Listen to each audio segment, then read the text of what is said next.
Bienvenue dans le podcast de l'Office de tourisme du lac d'Annecy, l'escapade sonore annécienne qui vous donne rendez-vous avec les guides conférenciers de notre ville pour mieux connaître l'histoire de notre territoire et ses visites guidées. Arpenter les rues d'Annecy, c'est aussi marcher dans les pas de Saint François de Sales. Mais qui était-il vraiment ? Et pourquoi a-t-il tant marqué la ville ? Alors que nous célébrons en 2022 le 400e anniversaire de sa mort, nous allons nous intéresser à son histoire qui plane encore sur de nombreux édifices de la ville d'Annecy. Je suis Chloé Gaona et nous sommes heureux de recevoir à l'Office de tourisme du lac d'Annecy Eliane Masset, guide conférencière agréée par le ministère de la Culture, qui va nous parler dans cet épisode de François de Sales. Bonjour Eliane. Bonjour Chloé. Je te remercie d'être avec nous. Alors, pourrais-tu te présenter à nos auditeurs ? Moi, je suis guide conférencière depuis 2000. Voilà, et je suis originaire d'Annecy et je suis agréée, comme tu l'as dit, par le ministère de la Culture. Et je guide aussi des groupes privés pour l'Office de tourisme ou parfois à mon compte, en anglais, en italien et en français, bien évidemment, et sur diverses thématiques. Donc c'est vrai que les guides ils peuvent guider sur toutes sortes de thématiques, et par exemple celle de François de Sales. Alors parlons de cette figure emblématique du territoire. Qui est François de Sales et pourquoi est-il connu ? François de Sales, on va dire que c'est le grand personnage d'Annecy, qui a vraiment marqué la ville, plus que tout autre personnage. Et c'est un évêque savoyard. Il est né en 1567 à Thoranglières. Alors, il est né dans un château qui n'existe plus, puisqu'on peut visiter un château, mais ce n'est pas le château dans lequel il est né. Son château, à lui, a été détruit. Mais le château que l'on peut visiter, c'est un château que François de Sales avait acheté. Voilà. Alors, François de Sales, c'est un évêque savoyard et il a vécu à l'époque des guerres de religion, donc au XVIe et au XVIIe siècle, à l'époque d'Henri IV. François de Sales, en fait, lui représente cette branche qu'on appelle la contre-réforme.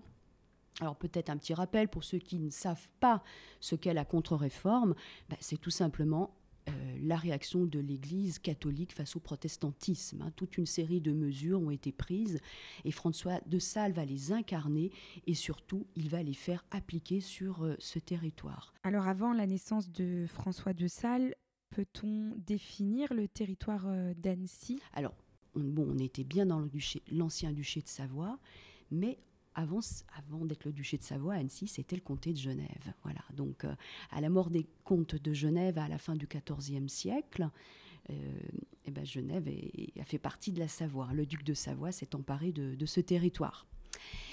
Mais en 1536, il s'est passé quelque chose de très important. C'est que Genève s'est séparée de la maison de Savoie. Donc, la messe catholique a été interdite à Genève puisque Genève a adopté la réforme. Qu'est-ce qui s'est passé ? Tous les catholiques, les religieux ont fui Genève et ont trouvé refuge dans les couvents d'Annecy. Voilà. Et François de Sales n'est pas encore né, souvenez-vous. Et par contre, l'évêque de Genève a lui-même été obligé de transférer l'évêché à Annecy.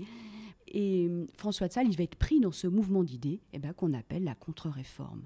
Et lui sera bien évêque. Mais attention, il n'était pas évêque d'Annecy, il était évêque de Genève en exil à Annecy. Voilà, ça c'est là, on va dire, la première raison pour laquelle il est connu. Alors ça nous tient en haleine. Et qu'est-ce qui aussi l'a rendu célèbre ? Je crois que la raison pour laquelle on le connaît beaucoup plus, c'est parce qu'il est le fondateur d'un ordre religieux à Annecy. C'est l'ordre de la Visitation. Et il a fondé cet ordre en 1610 avec une jeune veuve qu'il a rencontrée lors d'un carême à Dijon. Et cette jeune femme s'appelait Jeanne de Chantal. Voilà. Jeanne de Chantal, lorsqu'il la rencontre, vient de perdre son mari dans un accident de chasse. Elle a beaucoup de chagrin puisque cette femme était très amoureuse de son mari. Et elle va trouver en François de Sales du réconfort, certes, mais surtout, il va devenir son directeur spirituel. Et on peut parler d'un coup de foudre spirituel entre ces deux personnages. Alors, ils vont se voir quelques fois à Dijon. François de Sales va revenir ici en Savoie. Elle va rester en Bourgogne parce qu'elle a des enfants en bas âge à élever. Et puis quelques années plus tard, elle le rejoint et ensemble, ils vont fonder cet ordre religieux qui existe encore, bien entendu, puisqu'il y a encore aujourd'hui environ 160 monastères de visitation dans le monde. Suite à la fondation de l'ordre religieux, peux-tu nous donner la signification de la visitation ? Alors, la visitation, tout d'abord, se réfère à un épisode très connu En fait, la Vierge Marie est enceinte de Jésus, elle rend visite à sa cousine Élisabeth, qui, elle, est enceinte de Saint Jean-Baptiste. Et on voit l'idée déjà qui germe, avec cette idée de rencontre entre des femmes. Voilà. Donc François de Sales, quand il va fonder la Visitation, en fait, il avait une idée, c'est qu'il avait remarqué qu'à cette époque, il y avait une crise des vocations religieuses. Et je ne sais pas ce qu'il pourrait dire maintenant, mais en tout cas, il avait déjà remarqué ça. En fait, dans ces ordres religieux, on dormait peu, on mangeait peu. Les femmes étaient découragées, en fait, et elles ne voulaient plus devenir religieuses. Donc François de Sales va avoir des idées pour assouplir les règles de cet ordre. Une idée parmi d'autres, c'était que de temps en temps, les religieuses pourraient sortir visiter les malades, d'où le nom de la visitation. Alors évidemment, c'était quelque chose de très attractif. Et malheureusement, quelques années plus tard, l'archevêque de Lyon a suggéré à François de Sales d'imposer la clôture. Et oui, parce que c'était assez mal vu, c'était un petit peu trop moderne. Et c'est une idée qui sera reprise par un ami plus tard, quelques années plus tard, de François de Sales, c'est Saint Vincent de Paul avec les filles de la Charité. Voilà donc notre ordre de la Visitation, donc, qui est finalement cloîtré. Est-ce qu'il y a à Annecy d'autres lieux retraçant la vie de Saint François de Sales ? Bien sûr, il y en a plusieurs. Il y en a un, je pense, qui est encore méconnu des Annéciens. C'est ce qu'on appelle la Maison de la Galerie, et c'est vraiment le berceau de la Visitation. Alors, la Maison de la Galerie se trouve dans le faubourg des Annonciades. Donc, à cet endroit se trouve actuellement, c'est la propriété des Sœurs de Saint-Joseph. Et les Sœurs de Saint-Joseph occupent ce terrain depuis le milieu du XIXe siècle. Mais là, François avait acheté une petite maison en dehors de la ville, et dans la cave de la maison, il a installé une chapelle que l'on peut encore visiter. Et il y avait 3 sœurs au départ, donc Jeanne de Chantal, bien sûr, mais elle avait amené avec elle une amie bourguignonne qui s'appelait Charlotte de Bréchard, et il y avait également la sœur du grammairien Vaugelas, Jacqueline Favre. Voilà, donc 3 visitandines au départ. Et dans cet endroit, on peut également voir la chambre de Jeanne de Chantal qui se trouve à l'étage. Et puis précisons, mais ça c'est pas forcément visible parce qu'il y a aussi un cloître qui date de 1636 et que Jeanne de Chantal a dessiné elle-même. Il est plus visitable depuis quelques années puisque les Sœurs de Saint-Joseph l'ont vendu et ce sont aujourd'hui des appartements. À l'occasion de journées comme les journées du patrimoine, on peut souvent avoir accès à cet endroit-là. En tout cas, il ne faut pas hésiter à appeler les Sœurs de Saint-Joseph, qui peuvent évidemment vous faire entrer et vous faire découvrir ce lieu qui est, je crois, pas très connu, mais assez incroyable. Peut-on découvrir d'autres endroits ? Oui, alors la Maison de la Galerie. Alors, il s'avère que cette Maison de la Galerie, la petite cave devenue chapelle, est devenue rapidement trop petite. Et en 1611, Jeanne de Chantal, elle a acheté un terrain près du Thioux. Elle va faire bâtir un monastère, une église, et nous connaissons cet endroit, puisqu'il s'agit de ce qu'on appelle aujourd'hui l'église des Italiens. On va dire dite des Italiens, puisque c'est la paroisse italienne, la communauté italienne qui l'utilise depuis 1923. Mais c'est bien ici qu'il y a eu finalement la première vraie chapelle, puisque il y avait la toute petite, dans la cave, et là, elle va agrandir. Ça va permettre évidemment d'accueillir beaucoup plus de jeunes femmes, enfin jeunes ou moins jeunes, d'ailleurs, on le verra. Il faut préciser que cette église n'est pas comme François de Sales l'a connue, puisqu'elle a été complètement refaite en 1645. Elle datait de 1618, c'était la date de sa consécration. Alors, ce qui veut dire que la façade que nous voyons aujourd'hui, François de Sales, il ne l'a pas connue. Voilà, ça devait être une façade beaucoup, beaucoup plus simple. Et puis, l'intérieur est très différent également, puisque malheureusement, cette église a été détruite, complètement... Elle a été détruite, on va dire, par les révolutionnaires lorsqu'ils ont occupé Annecy en 1792. Et cette église, elle avait été vendue à un industriel genevois, Samuel Fazy, qui l'avait transformée en fabrique d'indiennes, de tissus imprimés. Ça allait très bien aussi, parce qu'il y avait toujours de l'eau très très près, parce qu'on est très près du Thioux. Et par la suite, figurez-vous que cette église, c'est incroyable, elle a été transformée en immeuble locatif. Il y avait des appartements sur 3 étages. Voilà. Alors, heureusement, elle a été sauvée à la fin du 19e siècle par un chanoine qui s'appelait le chanoine de Quincy. Et il a constitué une société civile pour racheter l'église et la restaurer. Alors, c'est vrai qu'elle n'est pas comme François de Sales l'a connue, mais quand même, on peut y voir les anciens tombeaux de chaque côté. Voilà. Et pourquoi elle avait été refaite en 1645 ? Parce qu'elle devait accueillir les reliques. D'abord de François et ensuite les reliques de Jeanne. Et cette église, elle a été la plus belle église de toute la Savoie. Quand on en parlait, on disait que c'était une oasis de splendeur baroque. Voilà. Alors, on ne va pas retrouver l'oasis de splendeur baroque, mais il y a tout de même la présence des tombeaux. Et je vous invite vraiment, c'est à entrer et simplement regarder dans le chœur ce magnifique retable qui est de la fin du 19e, mais c'est une copie, en fait, de celui qui datait de 1660, voilà, et qui est de style baroque, voilà. Il faut bien comprendre que le baroque a beaucoup été utilisé aussi en Savoie, parce qu'il était au service des catholiques. Les catholiques l'ont beaucoup utilisé. Et c'est vrai qu'en Savoie, il y a énormément de chapelles, d'églises baroques. On pense à la Maurienne, la Tarentaise. Comme c'était au service des catholiques, ils l'ont utilisé. Et la Savoie, les Savoyards étaient très croyants. Mais il y a eu bien sûr le rôle joué par François de Sales. Voilà. Donc il y a cette église dite des Italiens, voilà, qui témoigne vraiment du souvenir de François. L'église des Italiens, qui est donc l'église Saint-François de Sales. Et on ne peut pas parler de Saint-François de Sales sans évoquer la basilique de la Visitation. Évidemment, il y a l'actuelle Visitation, bien sûr, basilique de la Visitation, qui est construite beaucoup plus tard, donc à partir de 1922, donc elle est finie dans les années 30, mais elle ne sera consacrée qu'en 1949.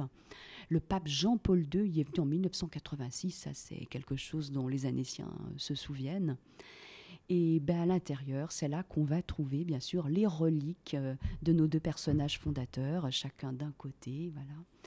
Et peut-être que les gens ne se rendent pas très bien compte, mais il y a énormément de pèlerins de tous les pays, des Américains, des Chinois, des Australiens, qui vont à la Visitation et des cars entiers. Et quand on est en centre-ville, souvent on ne s'en rend pas compte. Voilà. Mais c'est vraiment un lieu de tourisme religieux. Voilà. Donc dans le chœur, on peut également découvrir une magnifique crucifixion donc en émaux de Venise et de Briare, les petites tesselles, vous savez, qui sont les petits carrés qui composent la mosaïque. Et cette superbe mosaïque a été réalisée par un artiste hollandais qui s'appelle Molkenbauer. Et puis, évidemment, il ne faut pas louper les vitraux. Il y a 12 vitraux magnifiques, réalisés dans la tradition des vitraux, comme nos vitraux du Moyen-Âge, bien sûr. Ils ont été posés entre 1941 et 1952. Et 6 racontent la vie de François et 6 racontent la vie de Jeanne. Voilà. Et petite précision, il faut commencer donc par le chœur et voilà, pour avoir la vie des deux personnages, pas commencer par le fond de l'église, mais bien commencer par le chœur et redescendre pour découvrir ces 6 vitraux donc de chaque côté. La visite de la basilique qui est libre. Complètement. Et justement, est-ce qu'il est possible de réaliser une visite guidée sur François de Sales ? Bien sûr. Nous, on a des demandes aussi par l'Office de tourisme, alors en français, en italien, en anglais, en allemand, voilà, de pèlerins, mais pas forcément d'ailleurs, ça peut être des gens simplement qui s'intéressent à François de Sales. Et sur demande, évidemment, nous réalisons ces visites dans toutes les langues. Super. Et une dernière question, quelle est pour toi l'originalité de cet homme ? Moi, je crois qu'il était moderne. Et, en fait, il était très à l'écoute des femmes. À une époque, peut-être, où les femmes n'étaient pas forcément écoutées, très attentif. Et par exemple, il y a une originalité de la Visitation, c'est que c'est un ordre religieux qui accueillait les femmes de toutes les conditions. Il faut savoir qu'à cette époque, il y a beaucoup de femmes qui étaient rejetées des ordres religieux pour des questions d'âge, des questions de santé.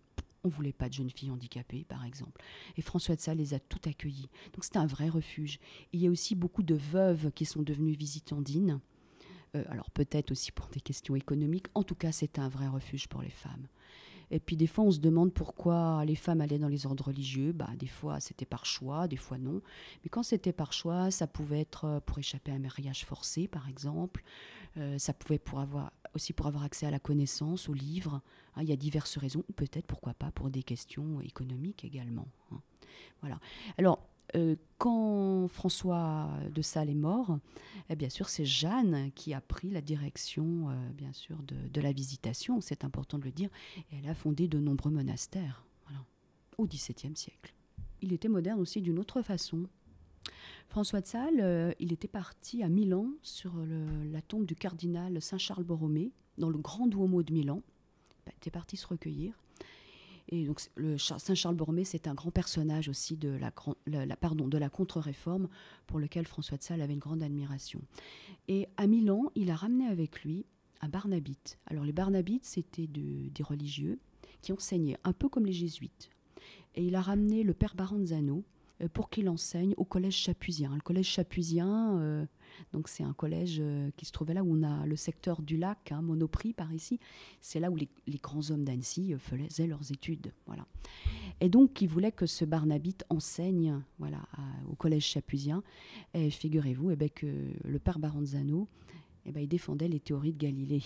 Voilà. Alors, on a souvent l'image de religieux assez obscurs, ce n'était pas toujours le cas. Voilà. Donc, des fois, c'est plus nuancé, c'est ce que je voulais dire. Et François de Sales, il n'était pas contre le progrès, voilà, tout simplement. Merci beaucoup, Eliane, d'être venue aujourd'hui à l'Office de tourisme pour nous livrer toutes ces informations sur Saint-François de Sales. Et on te dit à bientôt pour un nouvel épisode. Merci à tous d'avoir suivi ce podcast. Si vous l'appréciez, n'hésitez pas à vous abonner, nous mettre des étoiles ou des commentaires sur votre plateforme préférée. Retrouvez l'intégralité de nos épisodes sur notre site lac-annecy.com et sur notre chaîne YouTube Lac Annecy Tourisme. À bientôt dans la destination Lac Annecy.